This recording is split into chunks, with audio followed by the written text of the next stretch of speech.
Hey, I'm Jen and welcome back to my channel. So if you're a woman over 40 or 50 like me and really struggling with your body changing, with your skin changing, and you're not loving how your legs are looking, your knees, your inner thighs, they're looking not great, kind of cellulite-y, saggy, and you're also noticing that your jowls, you're getting more jowling.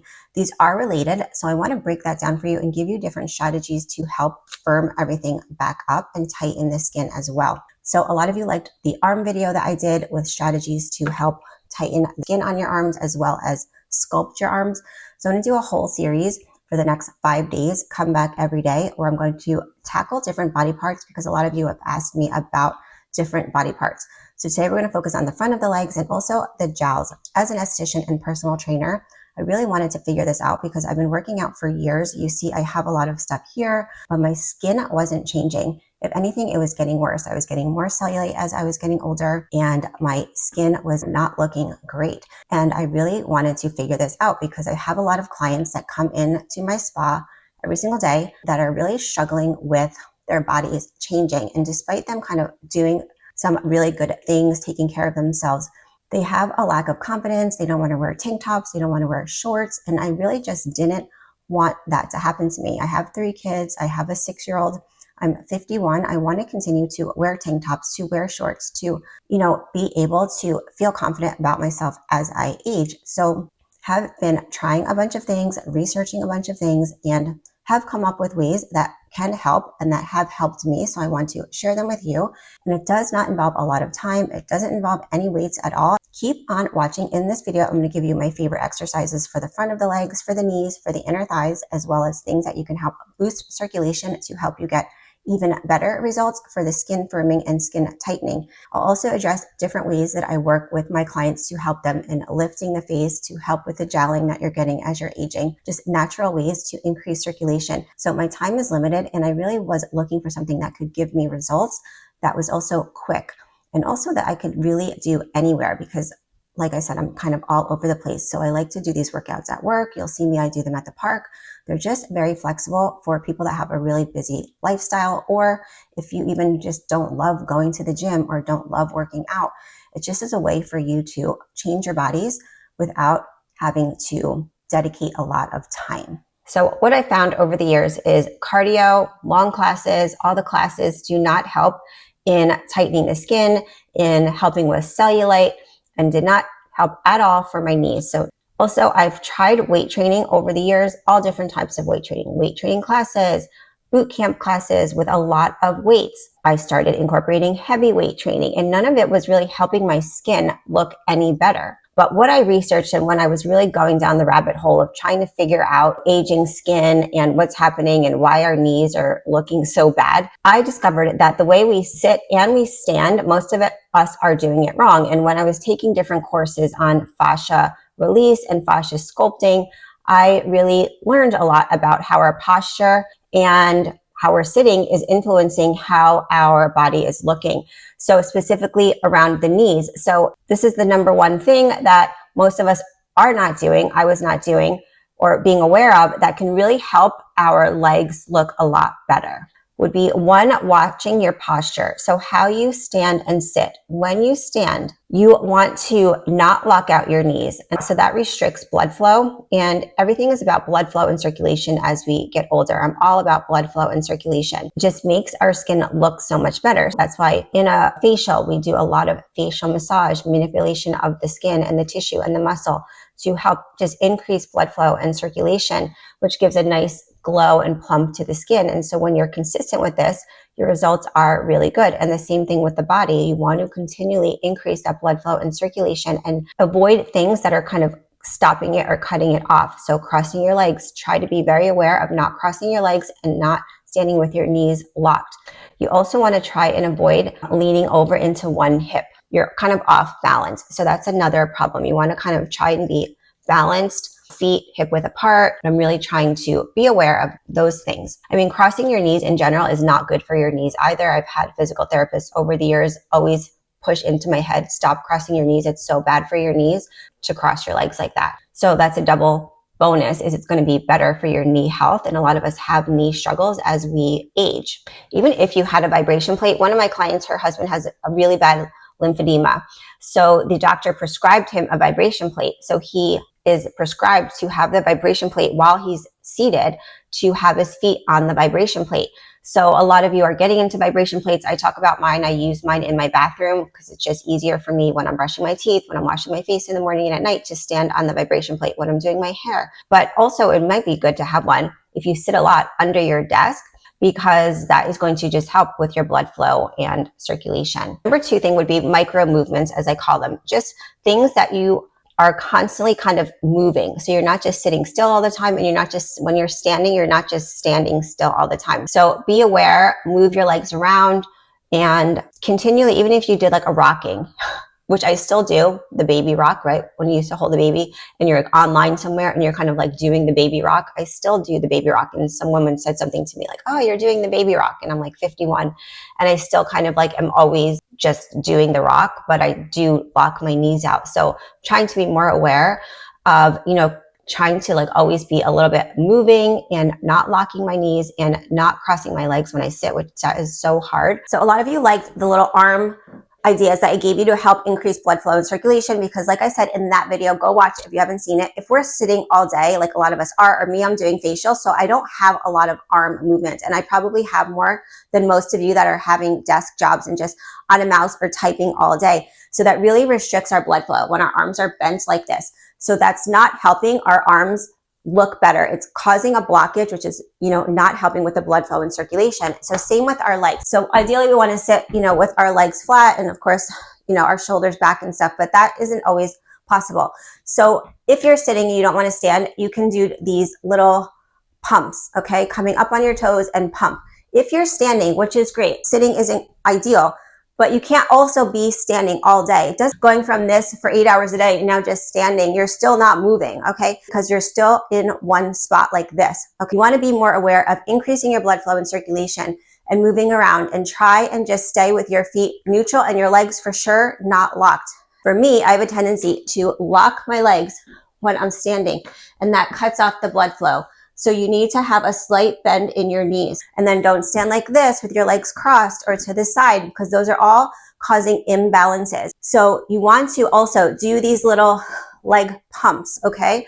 Coming up on your toes and just getting almost like the arm pumps, right? So we're doing the leg pumps just to get the blood flow going. If you literally can't leave your desk for whatever reason, do the little leg pumps. And I like to do little leg circles to get the blood flow going. Kicks to the side. Air squats are amazing, especially after you eat. There's a lot of studies on doing the air squats. So you don't even have to go and get your steps in to get the blood flow going. But just be aware of these little micro movements as you're standing all day and not getting in the movements to help increase that blood flow and circulation. It's going to make your legs look so much better as far as the cellulite and the crepiness, because we really need to have good blood flow, because as we get older and as our estrogen drops, our blood flow and circulation gets slower, and our collagen just isn't as healthy because the fascia underneath the connective tissue gets dry and stickier. So we need to have good lubrication from the inside, which I'll talk about in some of the skin firming tips. So be sure to keep watching for those. Also, be sure to keep watching. I'm going to give you some exercises that you literally can do at your desk, in the kitchen. If you drop your kids off somewhere and you have 5-10 minutes, you can literally do these exercises anywhere. So be sure to keep watching for my favorite exercises for specifically this area and the inner thigh. The third thing that I love to do is band training. I talk about this a lot. It cannot be an easy band. It can't be like a rehab type of band. And it's not like a stretching type of band. It's a more challenging band. I'm going to show you like 3 exercises that I love to do that have really helped with my knees and my inner thighs, my legs in general, that literally take a few minutes a day. If you follow me, I'm always kind of uploading ideas of how to do the band training. I do it at the park. I'll do it in the kitchen. So literally a few minutes a day is all that you need. You can do it at your desk. Just bring the band to work. And why I like the band, if it's a challenging band, is because it's creating a lot of time under tension, which increases blood flow and circulation. If it's a hard band, it's going to help you build muscle if you do it in the way that I'm going to tell you. So when you build the muscle, it's going to make the skin look better. The time under tension is going to stimulate blood flow and circulation, which is going to make your skin look better. And also why I love bands is because they're easier on the joints. As we get older, A lot of us have issues with our joints, with our knees, and doing heavier weight training, using some of the leg extension machines at the gym, those were really bothering my knees. So this is a great way to build muscle. It does build bone as well and help with the way that your legs are looking. So some of my top exercises that I like for my knee and inner thigh specifically that have helped me, and I've done this at the park, literally just bring this with me when I go with my 6-year-old to the park, and it's adjustable. So depending on your strength, you can make it harder or easier. The easiest way to do it, the fastest way, is to put your foot into one of the loops and then stand on, put your other foot in one of the other loops, depending on your strength. So the shorter you make it, the harder it is. And I find if I put my foot a little bit further back, it makes it harder as well. So then you're going to have this foot back, this foot up, and then you're doing like a leg extension. So adjust it to make it challenging. It has to be challenging. It cannot be easy. Okay. And then what I like to do is then a full range of motion. So you're really feeling it here, like in your problem area, a full range of motion. And as you start to get fatigued, then you shorten the range of motion. So we're working with our natural strength curve, and we're still, as we're fatiguing, we still can do some work. So we're still going to challenge our muscle where we're the strongest. So then as that gets fatigued, you can keep shortening your range of motion because you still can push a little bit harder. So that's why this is challenging. And as we are continuing to keep on doing the motion, we are having more time under tension, which is increasing the blood flow and circulation. And then as I'm kind of completely fatigued after I've shortened the motion a few times, I'm going to end with pulses, just pulse it out a little bit faster. With this one, I like to do a kind of like a little kick down as well. And you really feel the burning here in your leg in the areas that we want to tighten. So that's one of my favorite exercises. If you already have your feet set up, you can kind of go into something for your inner thighs. So again, like you could shorten it and make it harder, but then I like to put my foot up, lead with my heel, and then do the same thing. So kind of a full range of motion. And as I fatigue, I will shorten the range of motion here where I'm still in my strongest in the strength curve. And then again, as I get fatigued, shorten it more and keep on working. You still have a little bit left in you because you're still kind of strong in this range of motion.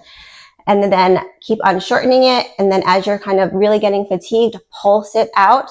You're going to really feel that time under tension. So I like those two exercises a lot. You can do them standing as well if you wanted. If you were, say, in your kitchen, I've done that where I'm kind of, cooking or whatever, stand on the band, shorten it, make it to whichever length is challenging. Please make it challenging for you. And then you can do the same inner thigh work if you want to hold a piece of furniture, but as you get stronger, try not to hold it. So this way it's also engaging your whole core, more of your body to work your stabilizing muscles. So as we get older, that's really important. We want to work on our balance as well. So it's really burning out your leg. You can do the same thing with outer thigh. You can do this for kickbacks again, and you're just changing the tension to make it challenging for you.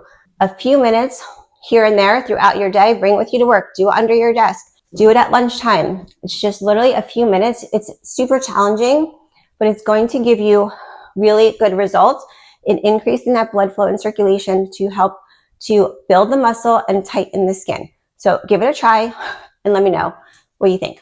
Now, if you like these workouts that I'm showing you, these workout ideas, I have launched a 30-day band challenge.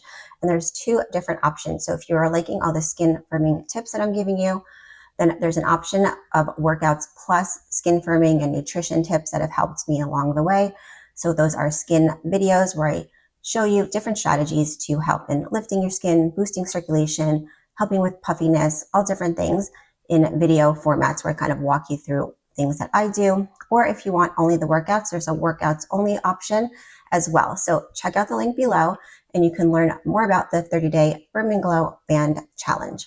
The fourth thing that has really helped me is fascia sculpting. So nothing aggressive, not fascia blasting that caused me to have a lot of bruising that took forever to heal, and not aggressive dry brushing, not dry brushing every day. I did a whole video on dry brushing and why it's not great for women as we age. Our skin is just more delicate and sensitive. So you want to do things that are more gentle, that are kind of increasing the blood flow and circulation without damaging the skin, because for the long term, we want good skin for the long term. And a lot of these more aggressive tools are inflaming the skin. So over time, too much inflammation is going to cause a breakdown of collagen. So you do not want that. You want to stimulate new collagen in a healthy, controlled way. So also microneedling is great for stimulating collagen. So doing that at home once a week, depending on how sensitive your skin is. I've done other videos on that as well. So stimulating collagen through fascia sculpting. So specifically, I've started with tools like this, but I didn't find they got into my cellulite deep enough. So it's okay, but it's not great. So again, like I said, I like things that are faster. So when I started using a tool like this that has the deeper ridges, I could get into the cellulite areas just deeper and from different angles.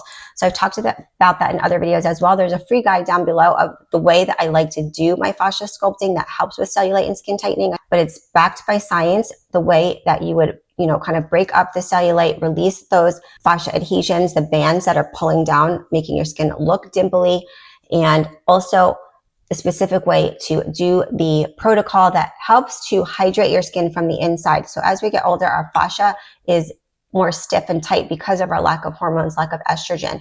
So when you keep the blood flow and circulation going, when you stimulate the tissue, it's helping to release something called hyaluronic acid within your body, helps to hydrate your body from the inside. So that's basically your body creating its own hyaluronic acid through something called a fasciacyte cell. So when you do that, it will create a hydration, a plumping effect to the skin that's stimulating collagen, stimulating fibroblasts, and stimulating hyaluron. So that's why the fascia sculpting is so important in my protocol.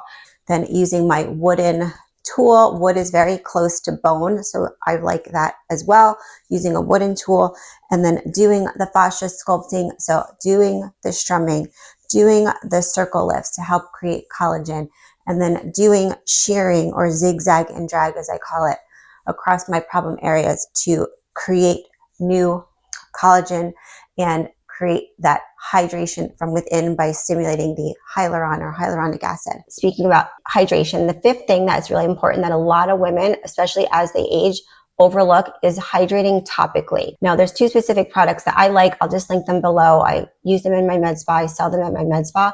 I like them because they're a gel. So they hydrate the skin, but they also give an immediate tightening to the skin. So I like that. A lot of women like that because if they're going out and they want to wear a shirt or shorts, it gives like a nice tightening to the skin as well. Hydration is key. So many of my clients will come in and they don't think about hydrating their body every single day. And a hydrated skin is just going to look better. It doesn't have to be anything specific. There are specific ingredients, which I'll talk about in other videos. If you want, comment down below of the best ingredients that I think work for mature skin to help make the skin look better. But in general, I'm just talking about keeping it hydrated. So you can use a basic moisturizer and then combining it with jojoba oil. Jojoba is pretty safe for all skin types, and I will combine them together after I get out of the shower when your skin is slightly damp and apply it. Every single day, I will apply a body moisturizer because it will just make your body look better. And also the act of just applying the moisturizer and the massage is going to help with obviously blood flow and stimulation. So do not overlook the importance of keeping your skin hydrated topically. So when I do my facials, I do a lot of work on the hands, the décolleté, the chest area, and then the neck as well, because we are so used to, myself even doing facials, hunching over, and this all becomes collapsed and the neck kind of shortens and then pulls down the jowl area. So when we kind of release the tension here in the neck and really elongate the neck, it really helps to lift this whole area, as well as here when we really work on opening this up, and it'll just be a few minutes a day, really like just opening this up so it's not compressed, opening that up and really elongating the neck, getting out any knots to prevent all of these muscles from pulling our faces down. So everything really needs to be lifted up and released and opened. So here is one of the protocols that I do at night for some fascia sculpting. So you want to hydrate your skin with a hydrating serum or cream. So you want to make sure you have good slip when you do this. So I like to just start with gliding motions to just get everything going, because I've been sitting all day and hunched over. So I just like to start with gliding motions. That's why I like to have some slip on the skin. So coming down the neck, I like to do wiggles under the jawline to really just release anything. So pulling it down to the collarbone. So I'm really just stimulating blood flow and circulation. Now, to help with the jowls, you really want to elongate the neck, release anything in the neck. So that's why I like to spend a lot of time on the neck area, because the neck will pull down the lower face and make it look worse, make your jowls look worse. So you really want to spend a lot of time releasing any tension from bad posture. So then I'll go into my holds. So here I like to drag and hold up at the jawline here to release again any fascia adhesions, fascia from sitting over my clients all day, from looking at my phone, from my computer. You want to release those adhesions from the bad posture. So you want to do holds to really release any fascia adhesions, wiggles as well. I like to do little wiggles and holds. So I anchor down, I'll do a little wiggle, a vibration to release any of the tension. So no one really talks about this, but since we are leaning forward all day, you want to really do the opposite and lean backwards. So it's helping to release the tissue a lot easier. So try this. A lot of people don't talk about it, but I find it works a lot better. So hold your head back and do your holds to really release those fascia adhesions, to give a lift to the skin, to lift your jowls, to lift your cheeks, to increase that blood flow and circulation. So just now, I hope this gives you hope that you can change how your body is looking as you age. And it doesn't take a lot of time. A little strength training with bands, a little fascia sculpting, topical hydration are key in helping to make your skin look better. So come back tomorrow and we will tackle the back of the legs and helping to tighten the skin in those areas, as well as to tone up those areas. I will see you in the next one.